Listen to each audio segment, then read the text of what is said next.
Hello, my name is Dylan Behan, aka Interbeing Art, and I am a visionary artist from Ontario, Canada, currently at NASCAD University.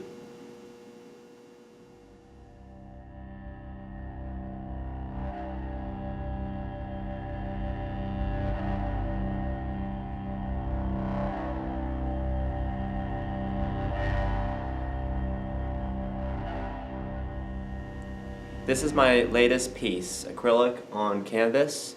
I entitled it The Parade of the Shepherdess. It depicts an experience I've had with Salvia Divinorum, otherwise known as the diviner sage or the shepherdess's sage. It's hard to say. I wanted a quiet and safe space to do it, and a friend I would be comfortable with sitting in on my experience. The time finally came where my conditions were right, as I was renting a room in a basement and I had a nice big comfy bed and a trustworthy friend who could be my sitter. I lit some incense and took off my turtleneck that I was wearing, and I packed a bowl with the salvia with a little bit of weed at the bottom. I sat on the bed procrastinating for a good 10 minutes, working myself up. I kicked myself in the butt and began to take the first hit. After blowing out the smoke the second time, I went in to finish the bowl in one last big haul. After I inhaled my third toke, I blacked out. I do not remember exhaling. My senses and vision slowly faded in, and I could see something out of focus was dancing.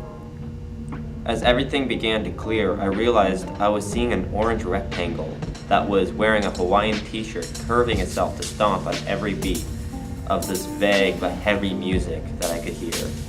It could have been my heartbeat. The rectangle had black stripes and was emitting feelings that felt like an ancient jungle spirit, mocking my early ghetto childhood.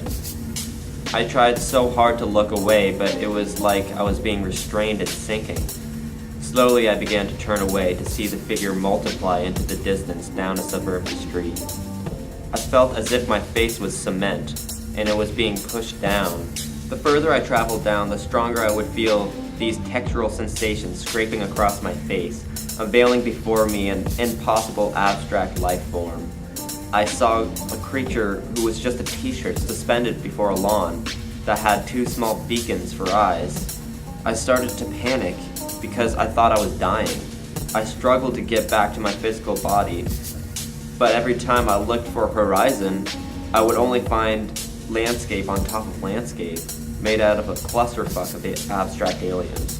I looked straight up and saw an end of a tunnel as I descended. At the end of the tunnel was my bedroom, as seen through my eyes, sitting on my bed. And I flung into my body, muttering gibberish in a panic. I still felt like I was being pushed and continued to see aliens in the dark corners of my room. My sitter tried to calm me down and put their hand on my chest, but their hand was like fire. The incense smoke started choking me, so they helped me limp to the window for fresh air. I was sobbing, but I couldn't cry.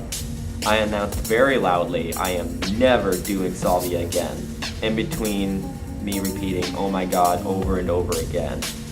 Old memories of being 2 or 3 years old felt closer than ever before, and made me realize that I am still attached to those early years of my life. The rest of the night was spent trying to relax, and the whole week after I was somewhat disassociated. I got a low mark in class that week too. But I passed.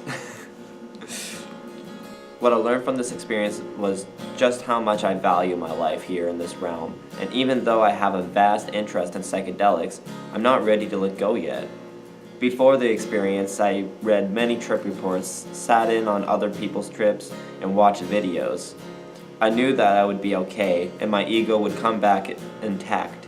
However, no matter how much I reassured myself of that fact, when in the midst of the experience, all prior preparation went straight out the window. When I was tripping, as soon as I remembered who I was, I just wanted to be me again. Maybe after some meditation and training, I may one day let go and venture into the ether. In hindsight, though it was the most intense and terrifying thing I've ever experienced, I really enjoy remembering this trip, and I plan to do it again someday.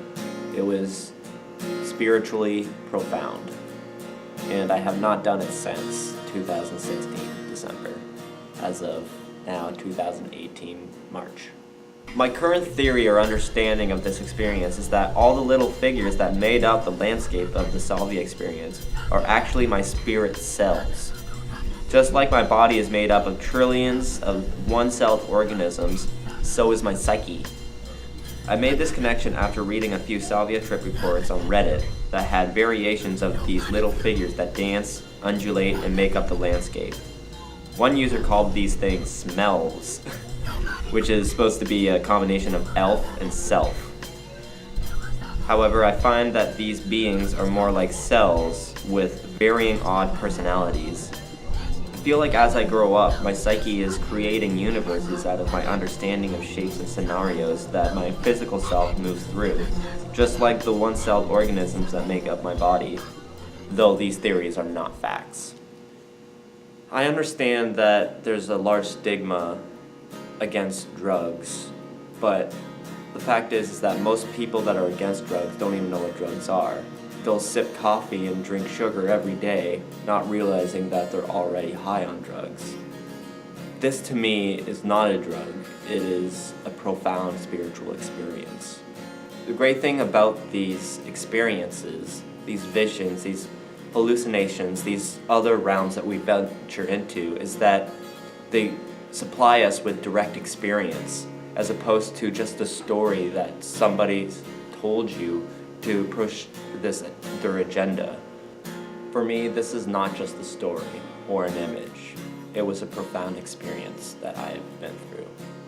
Currently, as of 2018, Salvia is still legal to possess in Canada. However, it is illegal to sell it and cultivate it. I believe, if done responsibly, this substance can show profound and spiritual insight. Thank you. Stay safe.